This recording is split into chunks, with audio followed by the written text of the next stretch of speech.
Drake, you suing him over dissing the at you. Ain't none of that. This pure. This pure, because I'm always pure. Rappers are reacting to being dissed on the ICEMAN album, resulting in new beefs forming. But even secret disses are now being found days later, with the diss list being, quote, Kendrick Lamar, A$AP Rocky, DJ Khaled, Rick Ross, J. Cole, and more. A viral tweet reacted. Drake also dissed Travis Scott on Make Them Pay off ICEMAN, rapping, I'm trying to catch one of you boys stargazing in the field like little leaguers, where stargazing was the trailer and intro to Astroworld. Travis Scott has been a big supporter and collaborator of the Houston Astros baseball team. Travis Scott was also urging Metro Boomin and Future to play like that, which kicked everything off in the beef. With Travis Scott still not reacting yet, DJ Khaled did in a big way because Drake rapped, Khaled, you know what I mean? The beef was fully live. You went halal. Your people are still waiting for a free Palestine. But apparently everything isn't black and white, red and green. I'm seeing everyone's true colors. Mentioning that he's seeing DJ Khaled's true colors because he was another person who switched up on Drake during the Kendrick Lamar beef, where Drake looked at DJ Khaled like a real-life family member. The two have gone way back for several years, but DJ Khaled reacted, Let God rise and all his enemies scatter. No man, none better than Jah. And coming, uno thousands and two. They stand against you and hating me. They just can't go through them hard, nah, nor free. I remind them so much of who they're supposed to be. 1 AM royalty. Them still lost them identity. With more backstory behind their beef, now being found days later. A tweet read, DJ Khaled really went on IG Live saying he planned on saving Drake's career with a collab from him and Lil Baby until Drake decided to diss him on the latest album, ICEMAN. He couldn't even say a few words to save his country, but he wanted to save Drake's career. Ain't none of that. This pure. This pure, because I'm always pure. We dropping the biggest anthem tonight. It's called Staying Alive, DJ Khaled featuring Drake and Lil Baby. I don't know, man. I go through, man. Since this moment, DJ Khaled dropped the song, and Drake has not worked with him ever again, which is why Drake's National Treasures track was also very important. The meaning behind the song is that National Treasures by Drake is a track where he reflects on loyalty, betrayal, and the tension that comes with people switching sides. Throughout the song, Drake addresses hate and fractured relationships while reinforcing the loyalty of the people still around him. The song dabbles in disses towards Rick Ross, who betrayed Drake in the Kendrick Lamar beef. But the entire Rick Ross situation needs to be studied in a serious way because, in the days leading up to the ICEMAN release, Rick Ross was actually trying to get back on Drake's good side until days later, when he realized Drake actually dissed him. Yo, he's backpedaling, he's this and that, and you know, first of all, imagine asking for something for Christmas and you getting it before Christmas, you even make your Christmas list. And I looked at him like, oh, this is good. Ross is kind of like softening up and warming up until I start hearing what he was saying. I don't like what Ross just said, because what Ross is just saying, again, I'm reading between the lines, but it's of entitlement. It's like, yeah, when we was hot, we showed mad love. It's like almost like these guys are trying to punish Drake for like not giving them what they want, whether it's a song or a feature. Like he's some like do boy, like yo, it's time for you to, you know, pay the piper. Like yo, whoa. After hearing that Drake dissed him in multiple songs on ICEMAN, we ended up seeing Rick Ross reacting on his Instagram story by calling Drake washed. Meanwhile, Rick Ross hasn't had a hit song in years. Bars. Damn. 3 albums of trash albums, 2 years too late. What site is this? Complex? The Glazer University. Oh my God. I've been a long fan. Oh my God. Mr. YouTube. The big 3 anyway. There was too many chefs in the kitchen. Bars. Come on, guys, stop. Y'all let's all leave little man's alone now, man. He did it. He dropped 3 mid projects. Hey, man, it was fun while it lasted. You're wild. This is the complete opposite reaction that Rick Ross had during his interview tour days before the release of the album, which did make a lot of fans believe Rick Ross was probably hoping to rekindle his friendship with Drake to save his own rap career. Ross changed up his tune, in my opinion, because people are hearing rumors going around the industry. Like, you hear the Charlemagne's like mentioning it, which is ironic. Everybody who supposedly don't like Drake, they're now starting rumors about Drake's album. Charlemagne and Joe Budden have both said that there is coming at, and it's not like Drake is gonna just put out this, like, you know, like J. Cole type album where he don't want no. So what's happening now is everybody's auto-correcting, assuming that there might be on the album about him. So Ross just said, I want to win, but now everybody's on like, all right, you back?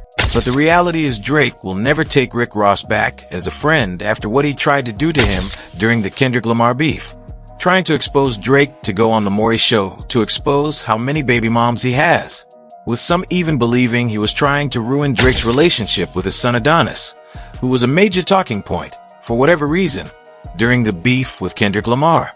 We just heard that new BL Drizzy, the diss. I hold your head up, cut like Rick Ross and hold it up. Himalaya, Anastasia, Fantasia.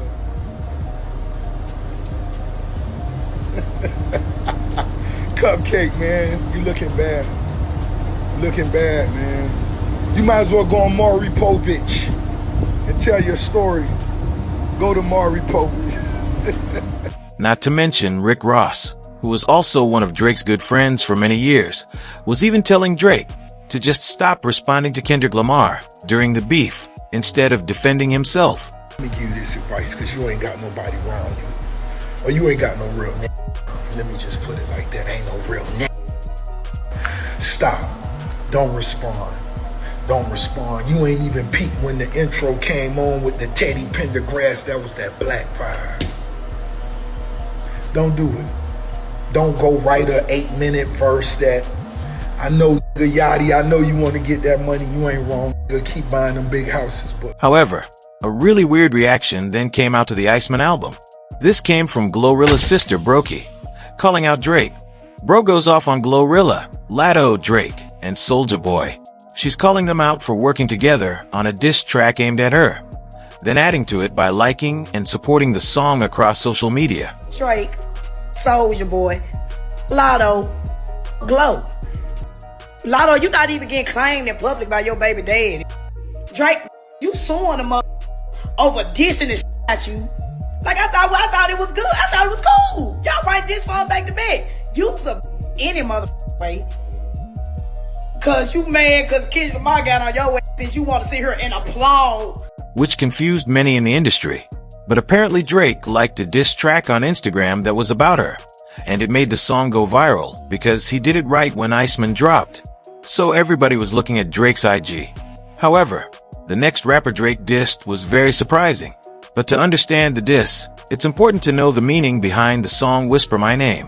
It reads, quote, Drake's Whisper My Name track disses 4 artists, being Playboi Carti, The Weeknd, Jay-Z, and Rick Ross.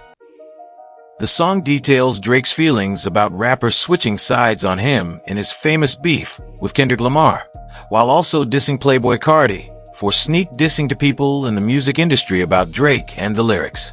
Drake raps, I'll take the 500K, not the dinner. I can never learn stuff from none of y'all. Which was Drake's clever way of answering the most famous question in 2025 of, would you rather 500K or dinner with Jay-Z? But the reason he sneak dissed Jay-Z was because Jay-Z sneak dissed Drake right before the ICEMAN album dropped during an interview where he said, if you're trying to make young music and you're not young, it's not going to feel authentic, and people can feel that. You see, I'm gonna say the elephant in the room, man. This is hating Jay-Z once again. He talking to Drake, man. You know Drake turning 40 this year. He trying to like, yo, he one of them type of gonna give you the bad advice that hopefully you follow, and then when you get unsuccessful, he be like, well, at least you tried. You know, at least you know them people be like, well, at least you did it the right way. Man, if you don't get the out of here, Jay-Z. Jay-Z had a whole career. That nigga said 30's a new 20 when he became 30. The nigga said, I'm young forever. And now that he's 70, he's trying to tell other niggas, nah, y'all gotta make music like y'all old now, man. Which is a hilarious statement coming from Jay-Z. But it ended up going viral on social media, with people believing he was basically sneak dissing Drake because he is getting older. But everyone then started spamming Jay-Z on Twitter with videos of everybody lined up in Toronto outside of the CN Tower for the newest album, essentially proving Jay-Z wrong.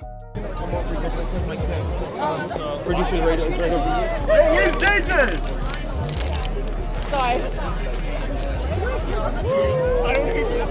No, I'm gonna get close. It's so funny. However, Rap OG Boozy didn't mind Drake being older. He reacted saying, "This guy Drake is out of his damn mind. I stopped at the gas station this morning, and the whole gas station was playing Drake. I then walked into the barbershop, and every set was playing it. My boys run it on their phones as soon as they walk into prison. I felt that." But here's something you didn't know. This was the reaction Drake wanted from the ICEMAN album. He wanted to make songs that the hood could enjoy because of what his best friend 21 Savage said, where, in a respectful way, it was mentioned that no one in the hood is listening to Drake, and that Future is a bigger artist in the hood than Drake is.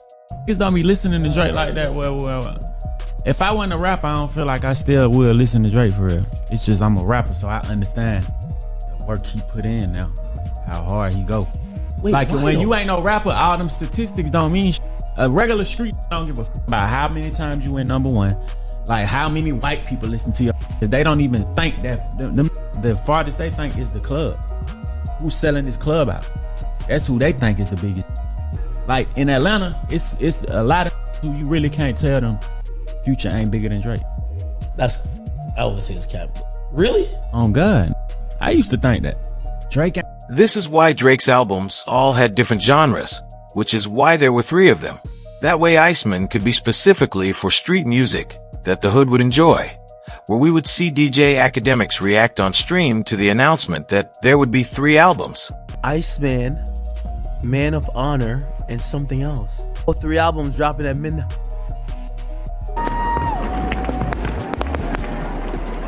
Oh my God, wait.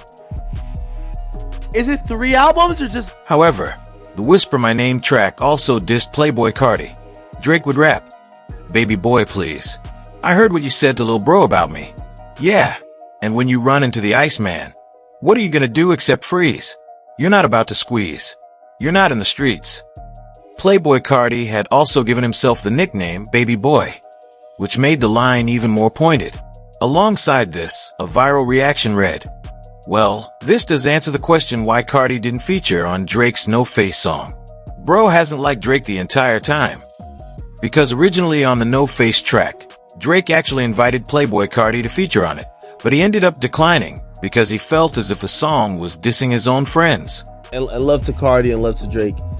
When I talked to Cardi about it, the No Face thing, according to what he told me, he said, I was down to be on it. The reality is, he said, yo, he gets the track, Drake is dissing his homies. And he's like, yo, bro, he's not trying to be in that, bro. Like, that's really what he told me. He's like, yo, dog. He's like, yo, I can't be on a track where, like, I feel like you're dissing my peoples. You know what I'm saying? So it's like... But the dissing didn't stop here, because Drake would even go on to diss LeBron James. A tweet read, "DJ academics nearly finished while listening to a Drake ICEMAN song dissing LeBron James, saying, 'Yes, yes, yes. Give them belt. Give them belt, Drake. Give him belt. Yes, yes. Give him belt. Give him belt. Give him belt, Drake. Give him belt. Yes, yes. Give him belt. Give him belt. Yes, yes." But with Drake dissing those who continuously did him wrong during the Kendrick Lamar beef, it resulted in Charlemagne the God reacting in an interesting way, saying, "I hope this isn't what ICEMAN is about, because if it is, I'm going to assume we're calling Drake ICEMAN because he's frozen in time. Just get over the L you took to Kendrick Lamar, because this record just continues the conversation that Drake is the biggest sore loser that rap has ever seen." Having feelings like this about Drake continuing to diss those who switched up on him during the Kendrick Lamar beef made everybody else wonder where everybody else's reactions were. A viral tweet read, "Is anyone else just waiting for Kendrick Lamar, Snoop Dogg, and A$AP Rocky to react to the new albums? I'm starting to get impatient. Somebody tell them to say something. Where Kendrick Lamar and A$AP Rocky will likely respond with a song. But this is the last thing Snoop Dogg ever said about Drake during the Kendrick Lamar beef. They did what? When? How? Are you sure? Right off, everybody calling my phone, blew me up. What happened? What's going on? However, LeBron James wasn't the only NBA player to be dissed on the ICEMAN album either. Drake raps, "We must have been dealing with the spur of the moment, cause why did you think you could get us a ring? They bragging about how you went home. What are they on? Brody, we threw them away. G-Pop sent us a real one from Next Thing You Knew. We was throwing parades." This was seen as a diss towards DeMar DeRozan, who still hasn't responded to this day. But somebody who did react to the new Drake album was Ebro Darden, who was extremely excited for Drake Day. Like the video if you were too. Hey, ICEMAN, baby! Tune into the Ebro show right now. All Drake. Hammers. And I'm gonna start to, we gotta go timestamp. I'm seeing the 1 a.m. in Albany moving. Have your fader hot. 1 minute, 30 seconds. We're going live, baby. You heard the man.